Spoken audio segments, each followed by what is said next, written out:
हमारे प्रिय भाई बहनों, आप सबों को आज के इस पवित्र शास्त्र के वचन के वाचन के लिए आपको स्वागत करते हैं।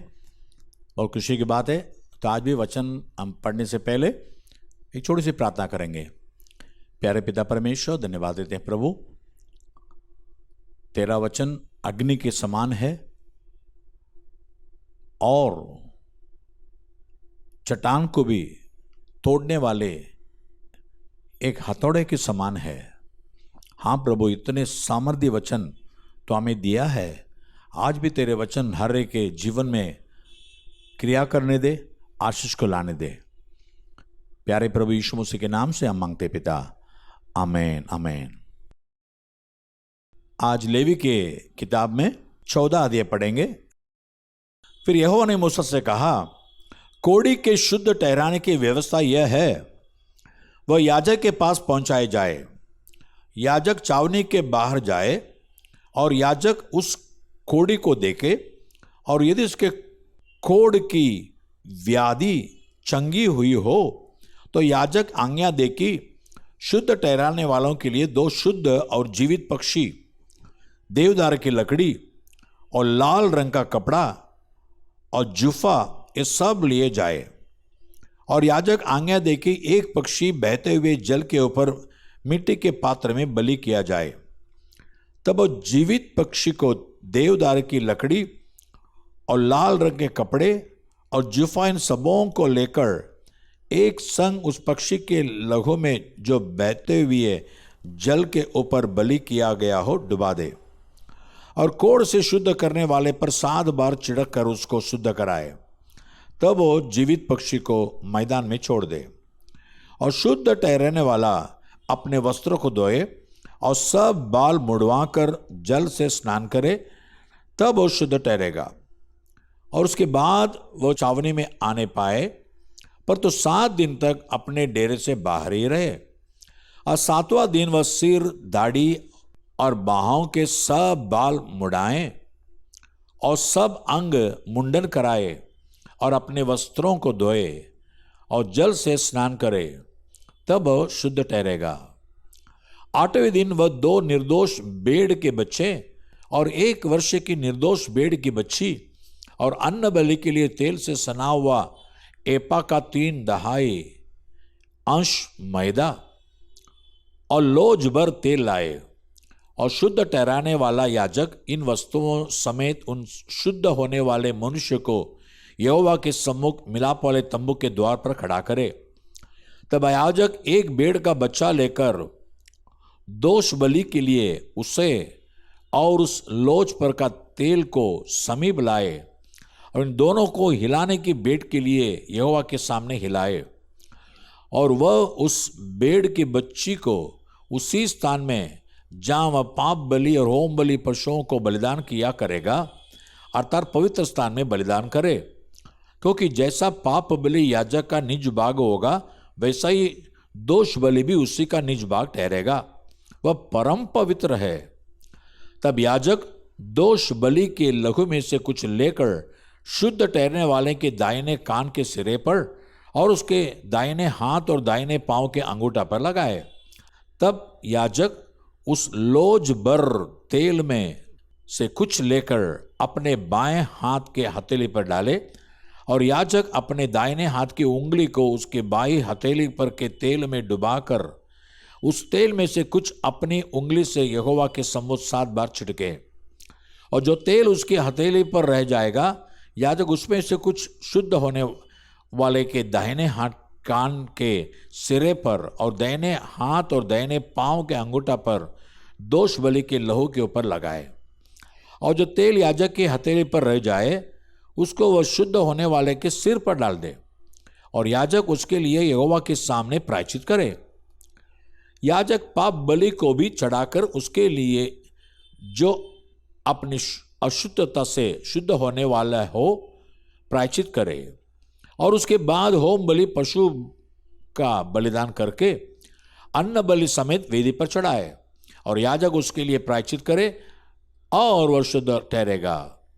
परंतु यदि वह दरिद्र हो और इतना लाने के लिए उसके पास पूंजी न हो, तो वह अपना प्रायश्चित करने वाले के निमित्त हिलाने के लिए भेड़ का बच्चा दोष बलि के लिए और तेल से सना हुआ एपा का 10वां अंश मैदा अन्न बलि करके और लोज भर तेल लाए और 2 पंडुक या कबूतर के 2 बच्चे लाए जो वह ला सके। इनमें से एक तो पाप बलि के लिए और दूसरा होम बलि के लिए हो। और 8वें दिन वह इन सबों को अपने शुद्ध ठहरने के लिए मिलाप वाले तंबू के द्वार पर यहोवा के सम्मुख याजक के पास ले आए। तब याजक उन लोज भर तेल और दोष बलि वाले भेड़ के बच्चे को लेकर हिलाने के भेंट के लिए यहोवा के सामने हिलाए। फिर दोष बलि के भेड़ के बच्चे का बलिदान किया जाए और याजक उसके लहू में से कुछ लेकर शुद्ध ठहरने वाले के दाहिने कान के सिरे पर और उसके दाहिने हाथ और दाहिने पांव के अंगूठे पर लगाए। फिर याजक उस तेल में से कुछ अपने बाएं हाथ की हथेली पर डालकर अपने दाहिने हाथ की उंगली से अपनी बाई हथेली पर के तेल में से कुछ यहोवा के सम्मुख 7 बार छिड़के।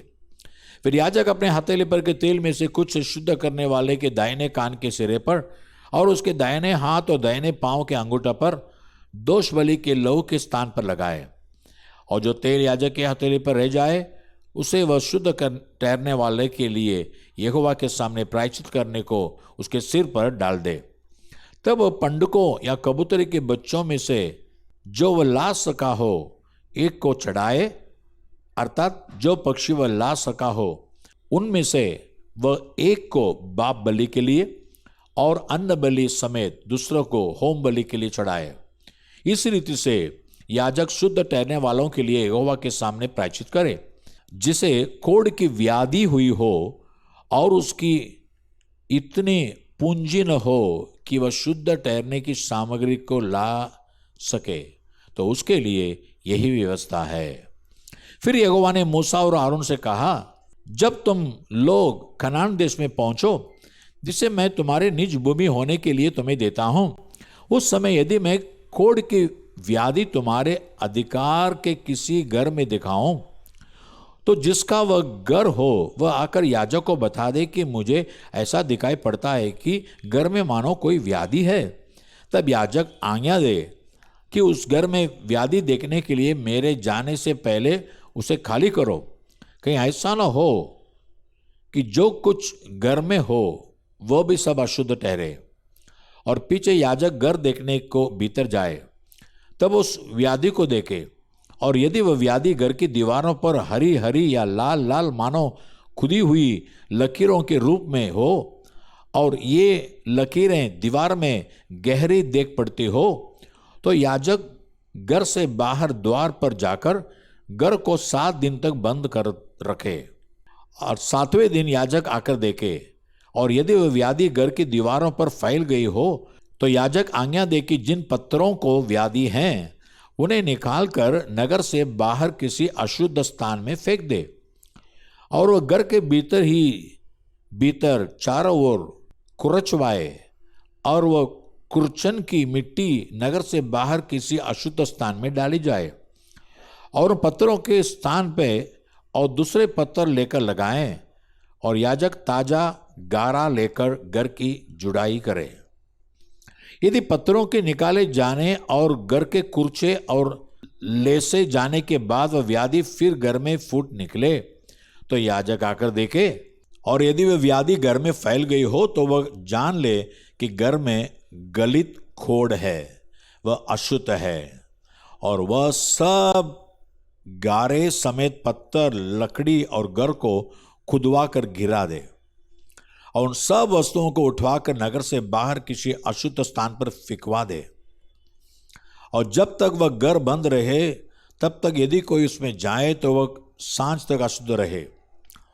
और जो कोई उस घर में सोए वह अपने वस्त्रों को धोए, और जो कोई उस घर में खाना खाए वह भी अपने वस्त्रों को धोए।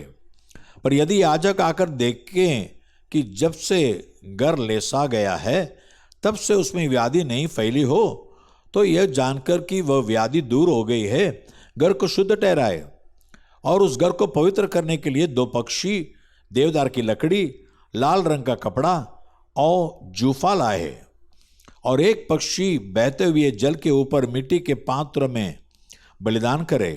तब वो देवदारू की लकड़ी, लाल रंग के कपड़े और जूफा और जीवित पक्षी सबों को लेकर बलिदान किए हुए पक्षी के लहू में और बहते हुए जल में डुबा दे और उस गर पर 7 बार छिड़के।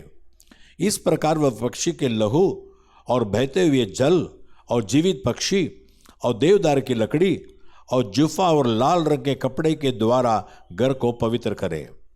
तब वह जीवित पक्षी को नगर से बाहर मैदान में छोड़ दे। इसी रीति से वह घर के लिए प्रायश्चित करे, तब वो शुद्ध ठहरेगा।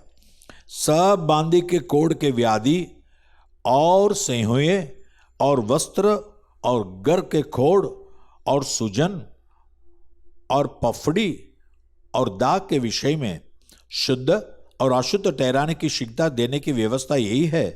सब प्रकार के कोढ़ की व्यवस्था यही है। लूका रचित सुसमाचार 16 अध्याय। फिर उसने चेलों से भी कहा, किसी धनवान का एक भंडारी था और लोगों ने उसके सामने उस पर यह दोष लगाया कि वह तेरी सारी संपत्ति उड़ाए देता है। अतः उसने उसे बुलाकर कहा, यह क्या है जो मैं तेरे विषय में सुन रहा हूं? अपने भंडारीपन का लेखा दे, क्योंकि तो आगे को भंडारी नहीं रह सकता। तब भंडारी ने सोचने लगा, अब मैं क्या करूं, क्योंकि मेरा स्वामी अब भंडारी का काम मुझसे छीन रहा है। मिट्टी तो मुझसे खोदी नहीं जाती और भीख मांगने में मुझे लज्जा आती है। मैं समझ गया कि क्या करूंगा, ताकि जब मैं भंडारी के काम से छुड़ाए जाऊं तो लोग मुझे अपने घरों में ले ले। तब उसने अपने स्वामी के देनदारों को एक एक करके बुलाया और पहले से पूछा, तुझ पर मेरे स्वामी का कितना कर्ज है? उसने कहा, 100 मन तेल। तो उसने कहा, अपना खाता बही ले और बैठकर तुरंत 50 लिख दे। उसने दूसरे से पूछा, तुझ पर कितना कर्ज है? उसने कहा, 100 मन गेहूं। तो उसने कहा, अपना खाता बही लेकर 80 लिख दे। स्वामी ने उस अधर्मी भंडारी को सराहा कि उसने चतुराई से काम किया है, क्योंकि इस संसार के लोग अपने समय के लोगों के साथ रीति व्यवहारों में ज्योति के लोगों से अधिक चतुर है। और मैं तुमसे कहता हूं कि अधर्म के धन से अपने लिए मित्र बना लो, ताकि जब वह जाता रहे तो वे तुम्हें अनंत निवासों में ले ले। जो तोड़े में से तोड़े में सच्चा है, वह बहुत में भी सच्चा है, और जो तोड़े से तोड़े में अधर्मी है, वह बहुत में भी अधर्मी है। इसलिए जब तुम अधर्म के धन में सच्चे न ठहरे, तो सच्चा धन तुम्हें कौन सौंपेगा? और यदि तुम पराये धन में सच्चे न ठहरे, तो जो तुम्हारा है उसे तुम्हें कौन देगा? कोई दास 2 स्वामियों की सेवा नहीं कर सकता, क्योंकि वह तो एक से बैर और दूसरे से प्रेम रखेगा, या एक से मिला रहेगा और दूसरे को तुच्छ जानेगा। तुम परमेश्वर और धन दोनों की सेवा नहीं कर सकते। फरीसी जो लोभी थे, ये सब बातें सुनकर उसे ठट्ठों में उड़ाने लगे। उसने उनसे कहा, तुम तो मनुष्य के सामने अपने आप के धर्मी ठहराते हो, पर तो परमेश्वर तुम्हारे मन को जानता है, क्योंकि जो वस्तु मनुष्य की दृष्टि में महान है, वह परमेश्वर के निकट घृणित है। व्यवस्था और भविष्यद्वक्ता यूहन्ना तक रहे, उस समय से परमेश्वर के राज्य का सुसमाचार सुनाया जा रहा है, और हर कोई उसमें प्रबलता से प्रवेश करता है। आकाश और पृथ्वी का टल जाना व्यवस्था के एक बिंदु के मिट जाने से सहज है। जो कोई अपनी पत्नी को त्याग कर दूसरे से विवाह करता है, वह व्यभिचार करता है, और जो कोई ऐसी त्यागी हुई स्त्री से विवाह करता है, वह भी व्यभिचार करता है। एक धनवान मनुष्य था जो बैंजनी कपड़े और मलमल पहनता और प्रतिदिन सुख विलास और धूमधाम के साथ रहता था। लाजर नाम का एक कंगाल गांव से भरा हुआ उसकी टेवड़ी पर छोड़ दिया जाता था, और वो चाहता था कि धनवान की मेज पर की जूठन से अपना पेट भरे। यहां तक कि कुत्ते भी आकर उसके गांवों को चाटते थे। ऐसा हुआ कि वह कंगाल मर गया और स्वर्गदूतों ने उसे लेकर अब्राहम की गोद में छोड़ पहुंचाया। वह धनवान भी मरा और गाड़ा गया, और अधोलोक में उसने पीड़ा में पड़े हुए अपनी आंखें उठाई और दूर से अब्राहम की गोद में लाजर को देखा। तब उसने पुकार कर कहा, हे पिता अब्राहम, मुझ पर दया करके लाजर को भेज दे, ताकि वह अपनी उंगली का सिरा पानी में भिगोकर मेरी जीभ को ठंडी करे, क्योंकि मैं इस ज्वाला में तड़प रहा हूं। पर अब्राहम ने कहा, हे पुत्र, स्मरण कर कि तू अपने जीवन में अच्छी वस्तुएं ले चुका है, और वैसे ही लाजर बुरी वस्तुएं हैं, पर तो अब वह यहां शांति पा रहा है और तू तड़प रहा है। इन सब बातों को छोड़ हमारे और तुम्हारे बीच एक बारी गड्ढा ठहराया गया है, कि जो यहां से उस पार तुम्हारे पास जाना चाहे वे न जा सके, और न कोई वहां से इस पार हमारे पास आ सके। उसने कहा, तो हे पिता, मैं तुझसे विनती करता हूं कि उसे मेरे पिता के घर भेज, क्योंकि मेरे 5 भाई हैं, वह उनके सामने इन बातों को गवाही दे। ऐसा ना हो कि वे भी इस पीड़ा की जगह में आए। अब्राहम ने से कहा, उनके पास तो मूसा और भविष्यद्वक्ताओं की पुस्तकें हैं, वे उनकी सुने। उसने कहा, नहीं ए पिता अब्राहम, पर यदि कोई मरे हुओं में से उनके पास जाए तो मन फिराएंगे। उसने उसे कहा, जब ये मूसा और भविष्यद्वक्ताओं की नहीं सुनते, तो यदि मरे हुओं में से कोई जी भी उठे तो भी उसकी नहीं मानेंगे। प्रकाशित वाक्य 11 अध्याय, रेवलेशन चैप्टर 11। फिर मुझे नापने के लिए एक सरंग अड्डा दिया गया, और किसी ने कहा, उठ, परमेश्वर के मंदिर और वेदी और उसमें उपासना करने वालों को नाप ले, पर मंदिर के बाहर का आंगन छोड़ दे, उसे मत नाप, क्योंकि वह अन्य जातियों को दिया गया है, और पवित्र नगर को 42 महीने तक रौंदेंगी। मैं अपने 2 गवाहों को एक अधिकार दूंगा कि टाट ओढ़े हुए 1260 दिन तक भविष्यवाणी करे। ये वे ही जैतून के 2 पेड़ और 2 दीवट हैं, जो पृथ्वी के प्रभु के सामने खड़े रहते हैं। यदि कोई उनको हानि पहुंचाना चाहता है, तो उनके मुंह से आग निकलकर उनके बैरियों को भस्म करती है, और यदि कोई उनको हानि पहुंचाना चाहेगा तो अवश्य इसी रीति से मार डाला जाएगा। उन्हें अधिकार है कि आकाश को बंद करे, कि उनकी भविष्यवाणी के दिनों में मेघ न बरसे, और उन्हें सब पानी पर अधिकार है कि उसे लहू बनाए, और जब जब चाहे तब तब पृथ्वी पर हर प्रकार की विपत्ति लाए। जब अपनी गवाही दे चुकेंगे, तो वह पशु जो अथाह कुंड में से निकलेगा, उनसे लड़कर उन्हें जीतेगा और उन्हें मार डालेगा। उनके शव उस बड़े नगर के चौक में पड़े रहेंगे, जो आत्मिक रूप से सदोम और मिस्र कहलाता है, जहां उनका प्रभु भी क्रूस पर चढ़ाया गया था। सब लोगों और सब कुलों और सब भाषाओं और जातियों के लोग उनके शवों को 3.5 दिन तक देखते रहेंगे, और उनके शवों को कब्र में रखने न देंगे। पृथ्वी के रहने वाले उनके मरने से आनंदित और मगन होंगे, और एक दूसरे के पास भेंट भेजेंगे, क्योंकि इन दोनों भविष्यद्वक्ताओं ने पृथ्वी के रहने वालों को सताया था। परंतु 3.5 दिन के बाद परमेश्वर की ओर से जीवन का श्वास उनमें पैंट गया, और वे अपने पांवों के बल खड़े हो गए, और उनके देखने वालों पर बड़ा भय छा गया। तब उन्हें स्वर्ग से एक बड़ा शब्द सुनाई दिया, यहां ऊपर आओ। यह सुन वे बादल पर सवार होकर अपने बैरियों के देखते देखते स्वर्ग पर चढ़ गए। फिर उसी घड़ी एक बड़ा भूकंप हुआ, और नगर का 10वां भाग गिर पड़ा, और उस भूकंप से 7,000 मनुष्य मर गए, और शेष डर गए और स्वर्ग के परमेश्वर की महिमा की। दूसरी विपत्ति बीत चुकी, देखो तीसरी विपत्ति शीघ्र आने वाली है। जब 7वें दूत ने तुरगी फूंकी, तो स्वर्ग में से इस विषय के बड़े बड़े शब्द होने लगे, जगत का राज्य हमारे प्रभु का और उसके मसीह का हो गया, और वह युगान युग राज्य करेगा। जब 2400 प्राचीन जो परमेश्वर के सामने अपने अपने सिंहासन पर बैठे थे, मुंह के बल गिरकर परमेश्वर को दंडवत करके यह कहने लगे, हे सर्वशक्तिमान प्रभु परमेश्वर, जो है और जो था, हम तेरा धन्यवाद करते हैं कि तूने अपनी बड़ी सामर्थ्य को काम में लाकर राज्य किया है।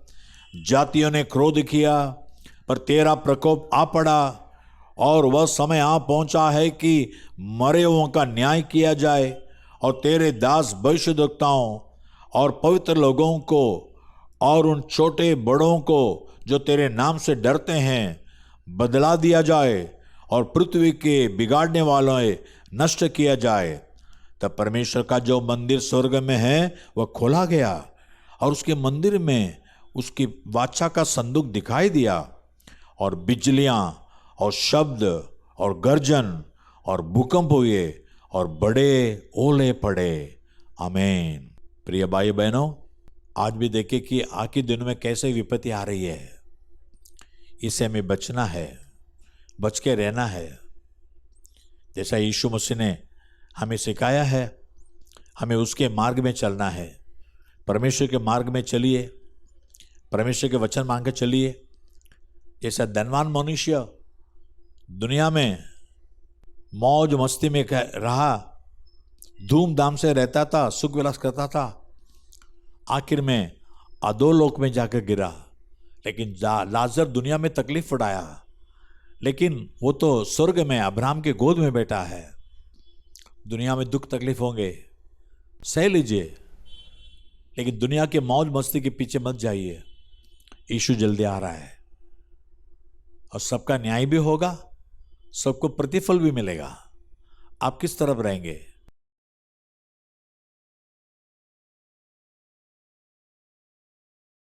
आइए प्रार्थना करेंगे।